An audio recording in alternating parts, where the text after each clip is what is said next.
संयुक्त राज्य प्रतिभूति और विनिमय आयोग ने घोषणा की कि अडानी समूह के अध्यक्ष गौतम अडानी और 7 अन्य पर सरकार ने अमेरिकी निवेशकों और वैश्विक वित्तीय संस्थानों से धन प्राप्त करने के लिए प्रतिभूति और वायर धोखाधड़ी करने की साजिश का आरोप लगाया है। अभियोग में आरोप लगाया गया है कि अभियुक्तों ने निवेशकों और बैंकों से झूठ बोलकर अरबों डॉलर जुटाने और न्याय में बाधा डालने के लिए भारतीय सरकारी अधिकारियों को 250 मिलियन डॉलर से अधिक की रिश्वत देने की योजना बनाई।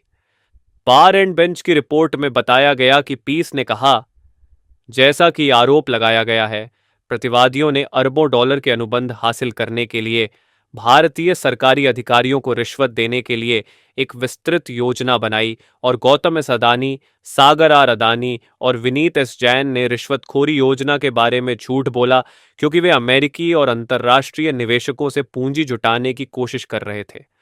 गौतम अदानी, सागर अदानी और विनीत जैन पर प्रतिभूतियों और वायर धोखाधड़ी करने की साजिश का आरोप लगाया गया है।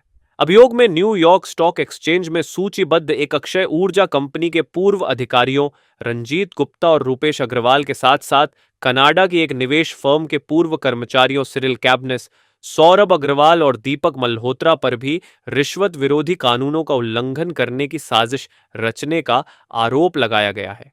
आरोप लगाया गया है कि रिश्वतखोरी की यह योजना दुनिया की सबसे बड़ी सौर ऊर्जा परियोजनाओं में से एक से जुड़ी हुई थी।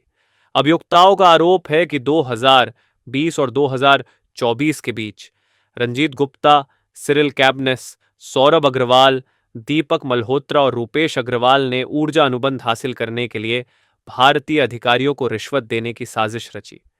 यह आरोप लगाया गया है कि गौतम अडानी, सागर अडानी और विनीत जैन ने हेरफेर की गई और भ्रामक वित्तीय जानकारी के आधार पर बॉन्ड जारी करके निवेशकों को धोखा देने की साजिश रची।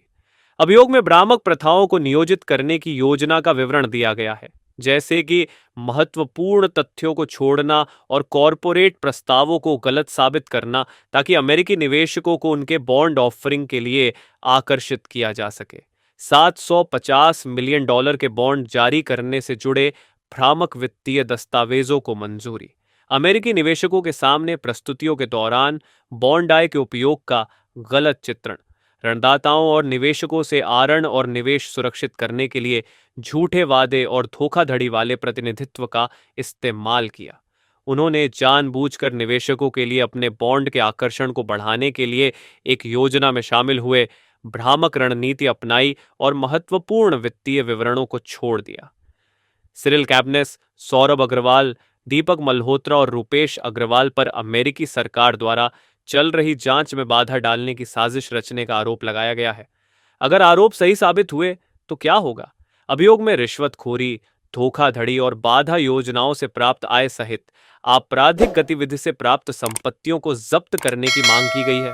अब मामले की सुनवाई होगी, जहां गौतम अडानी और अन्य अपना बचाव करेंगे।